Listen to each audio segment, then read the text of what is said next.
Greetings, ladies and gents, and welcome to this latest episode of Tales from Outer Space, taken from the subreddit HFY. The links to all the stories will be down below, and as always, I hope that you enjoy. And if you do, please consider subscribing. Story number 1, Jack of All Trades, written by Kavorak42. Their race had a saying, Jack of all trades, master of none, and for us it fit them perfectly. Our empire had discovered the humans on a secretly inhabited arm of the galaxy as part of our third expansion, and, as with all new races discovered, quickly ascertained their strengths and weaknesses. Our empire's success was due to its formation of many species, all contributing their unique skills for the greater good. There was the Krylith, the insectoid creatures which could cover ground exceptionally quickly, the Vor with their insane strength, the Rakshar with the unparalleled sense of sight and smell, the Maganates who had long ago thrown off the shackles of the organic and fully embraced the technological master of our race, the Zecist. We were natural diplomats and tacticians, and it was on the bedrock of our races mediating that the rest of the Empire had been formed. Only races that could improve the Empire were uplifted. All others would inevitably drain resources without contributing to the system that produced them.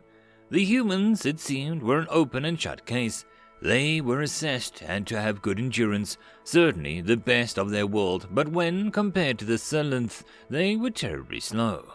They had durable frame for their size, however, and they possessed barely a tenth of the strength of the Vor. It was clear to see that the human senses left a lot to be desired. Their domestication of canines already showing their reliance on other species, while the dogs, as the humans called them, were seen as adorable by some in command. They were deemed no better than a Rakshar, who had the advantage of being able to receive multi-syllabic orders. It went without saying that the human's technology was pitiful. The repeated clicking and the Magnet's laughter echoed the scanning room at the data pouring in for the weekly encrypted satellite networks. As for the diplomacy, the humans were a scattered mess of countries debating over petty rivalries that the Zecist had overcome hundreds of years prior. The only thing that humanity had to offer was their planet, a rare garden world with huge biodiversity. This too seemed to be blighted by their presence as scans revealed the declining ecosystem and growing instability. The decision was made to wipe them out from the surface with a ground invasion to preserve the system as much as possible. Initial contact was over quickly and done by the books. The humans possessed no space fleet, and the few missiles they sent into orbit were swatted away by the Maganet lasers, along with the satellites. Next came the ground invasion. The cities, already scorched of natural wildlife by the humans' obsession with concrete, were bombarded from orbit with the landing sites placed in the craters. From there, the humans' own transport links showed how each landing site was most easily connected, and a network of supply routes was quickly established, dividing what was left of humanity into isolated cells to be attacked from all sides. Next, we moved in our tried and tested ground tactics. Rakshar trackers were sent in to scout the humans' movements. Next, the Krylith would encircle their forces and herd them into walls of Vor juggernauts and Maganet living tanks. Focusing on the cells with the largest organized military presence, the humans were quickly routed and subdued. Or so we thought. Initially an annoyance, but the ability for a cell to be wiped clean, only for a human presence to be detected several days later, soon became a serious issue. Whilst automated transports carried resources between the larger nodes of our invasion network, the Vor, with their ability to carry huge loads, also had the duty to carry supplies to the front line. Again and again, the humans would appear from supposedly clear areas and decimate the patrols of the heavy weapons. Whilst nowhere near as fast as the Krylith, the humans could certainly outpace the Vor, and when not cornered, they would engage in hit-and-run tactics at will. The Rakshar were also far less effective than anticipated. On a new world with thousands of new smells, forces were often led to fruitless chases by humans deliberately laying trails into ambushes where they would easily overpower the weaker Rakshar. Furthermore, once they realized what they were doing, the humans then sent their own hunters into the fray. The dogs that we had observed and fawned over in orbit turned out to be vicious predators that would rip our trackers to shreds in large packs. The Krylith were also struggling. Able to run fleeing humans down easily, they were less successful against a well-defended emplacement, and when they met with equal numbers, the human strength and resilience was more than enough to crush their carapaces underfoot. It was the largest continent, pressed up against an ancient great wall constructed by their ancestors. The humans found themselves up against the Krylith horde and had outrun its support. By the time the Maganite assault ships had arrived, the fields were stained with blue with Krylith blood, and the human force had disappeared into the trees. That truly was a turning point. Whilst our technology was far superior to theirs, the humans had enough intelligence to reverse engineer our weapons of war. Soon, reports of entire columns of war juggernauts wiped out with lasers and plasma fire became commonplace. Then, one of our nodes was attacked and an assault ship was stolen. A month later, and our forces were just as at risk from the sky as theirs was. With the situation rapidly deteriorating, and with more nodes being conceded and more core forces being wiped from existence, it was decided that the planet was not worth the price of scourging it of humanity. Our forces fell back to the landing sites that they had arrived at just months before. Now, in full retreat, the humans advanced, consolidated, and reconnected, becoming more coordinated as they re-established contact with each other.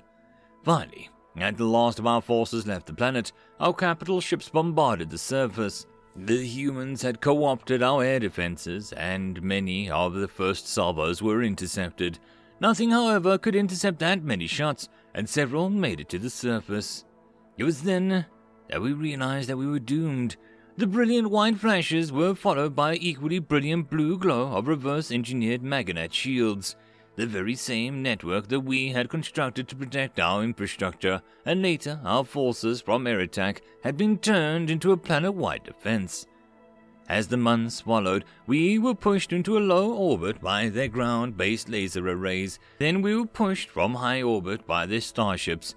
The human stocky stature allowed them to perform maneuvers that would cripple all but the most robust Maganite, and their learning curve in space engagements was remarkably short. By the time the reinforcement fleets had taken our cries for help seriously, the humans had completely liberated their planet. It was after the lasers fired from their moon deorbited asteroids around the next nearest planet, decimating it along with the vast majority of our reinforced invasion force, that we retreated to beyond the system. Which takes us up to now. As I write this journal, I know that the loss of communications from Alpha Proxima means that the humans have finally cracked our FDL technology. We saw them as easy targets and have now unleashed them on the galaxy. If only we had bothered to read the full saying, Jack of all trades, master of none, but better than a master of one. End of story number 1. Story number 2, Human Owners, written by Eat Frozen Peas. Notice to all base personnel, the small quadrupedal animal in human dwellings are pets, a form of companion animal. They are regarded as family, not livestock. Do not attempt to purchase as livestock. Do not remove without owner's permission. And under no circumstances should you take one as a food source. Local authorities are no longer willing to intervene in these cases. Local authorities won't intervene? You mean they just let anyone steal the animals? The owners must be furious. No, it's the other way around. The other way around? I don't understand. About half a revolution ago, a Slinmer stole someone's cat. He sold the meat illegally in a rare dish. When the owner found out who it was and took her pet, and what he did with it, she dunked his head in boiling oil while screaming profanities. The officers that responded are still in counseling.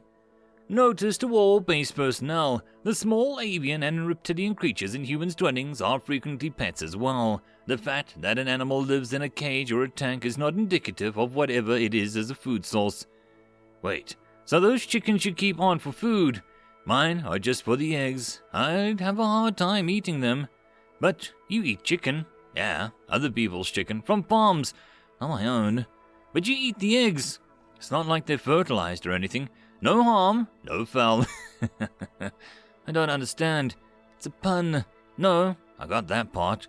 Notice to all base personnel, fishing tanks may also be considered as pets by humans. Some fish are eaten. Do not assume that all are. Some varieties are toxic in addition to being pets. Base medical may not have the treatment available. Pet fish? Humans really do that? Obviously. I know a guy who kept the same koi for 36 years. Beautiful fish. They're absolutely his pride and joy. And that's worked out well for him? Well, not early on. When they were small, one of the Ilalia assumed that they were set out in a bowl as live snack for the embassy meeting. Live food is a thing for them, I guess. Anyway, it popped a couple in and swallowed. Joe ended up trying to do some kind of modified Heimlich maneuver, whacking the abdomen to get it to cough them out. Small diplomatic incident, but it was smoothed over. He risked injuring an ambassador over a pet fish. Well, yeah, what was he supposed to do? Let him get eaten? Notice to all base personnel, do not interact with animals belonging to humans unless explicitly told by the human. Do not approach, do not touch, do not eat, do not even look at them. Base security and medical will be instituting a fine for all pet-related incidents requiring their assistance. End of story number 2. And that, my friends, concludes this video. I hope that you enjoyed. If you did, please consider supporting the author from the link down below. Otherwise, if you wish to support this channel, there are numerous ways to do so, like liking, subscribing, and possibly even becoming a patron. Otherwise, the easiest way would be to share. And until the next video, I hope that you all have a good one, and I'll see you then. Cheers.